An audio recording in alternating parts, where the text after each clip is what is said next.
Caitlin Clark reveals her biggest improvements after sitting out last season. For most players, an injury-affected season is a challenge that no player wants to experience, but for Caitlin Clark, it became a learning curve. The Indiana Fever guard played just 13 games last season, spending most of her time on the bench due to a right groin injury, bone bruise, left ankle sprain and quad strains interrupting any rhythm. While her body slowed her down, her understanding of basketball did not, and that might be where the real change began.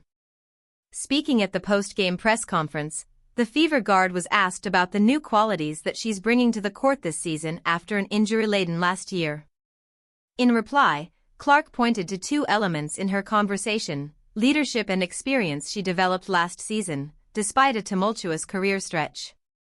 "I think just like more than anything, leadership and experience," Clark said.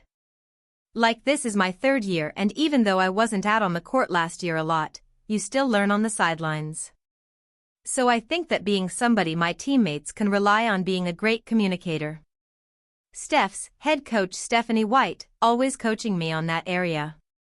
"I want to be able to communicate with my team, on the court, exactly what she, Coach White, wants and what I think is best for the team. Experience is something that will come quite naturally to her, having spent 3 seasons at the W. On the other hand, in terms of leadership, it isn't surprising either. Now, it's quite certain that, on most occasions, Clark, the field general of the Indiana Fever, definitely has a say in how her team dictates the play on the court. Furthermore, she's the team's main ball handler and playmaker, which makes it even easier to pull the strings rather than rely on other senior players on the court, like Kelsey Mitchell and Lexi Hull. And subsequently, with the learning she has embedded while observing from the sidelines last season, it will be convenient for her to materialize that on the court this season.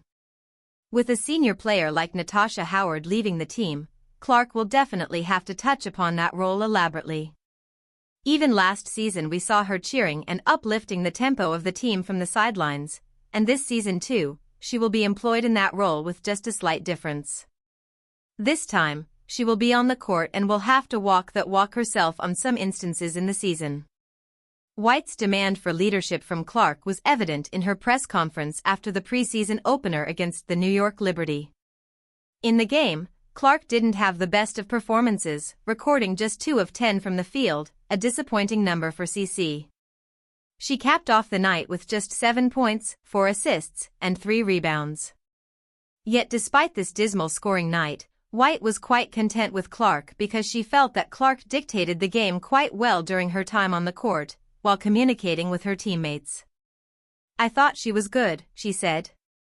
"I thought she didn't force anything, she played with great intention in everything that she did, and was in the flow. She was communicating at a high level. I mean, if we're talking about the shot making, that's going to come." Besides the leadership perspective, Caitlin Clark's role with the Indiana Fever might also change in the upcoming season, as she recently reflected during her media availability session. Caitlin Clark clearly outlines her role at Indiana Fever for WNBA 2026 season. A few days ago, in the media, Caitlin Clark clearly stated that she is looking to take a bit of the responsibility off herself for driving the ball to the opposition rim on every play. It's largely to manage her workload, especially after an injury-laden season in which she suffered groin injuries. Now, a few weeks later, Clark has yet again made her aspirations clear with her role for the Fever this season. During her latest media availability session, the Indiana Fever guard clearly stated that she wants to improve her defensive rebounding and not just rely on carrying the ball to the opposition rim every time. "I try to be a great defensive rebounder," Clark said. "I need to improve. That's something I didn't do too much in the preseason games. But like I want to get it, but you know, dead balls and things like that, it's difficult to bring the ball 94 feet. But if my teammate is standing there not being guarded, why wouldn't I just pass them the ball? That's just unselfish play to make." Further in the conversation, Clark also clearly stated that she's looking to improve her screening near the half-court. It will give her teammates, like Kelsey Mitchell and even Aaliyah Boston, another offensive dynamic in high-pressure situations, as they can then count on Clark to set the screen for opponent defenders, allowing them space to carry the offensive load. On similar lines, defense has never been Caitlin Clark's stronghold.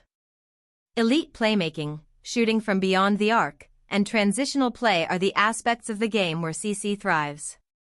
And, subsequently, her defense and work on the boards are still in progress. Her career averages of over 5 rebounds per game are quite impressive. And so are her steals, 1.4 in her career, but from a pro perspective, the defensive output, especially, can improve further. If Clark can build around that rebounding and defensive spectrum, it will free up more combinations for Stephanie White on the court and lead to greater efficiency for the Indiana Fever.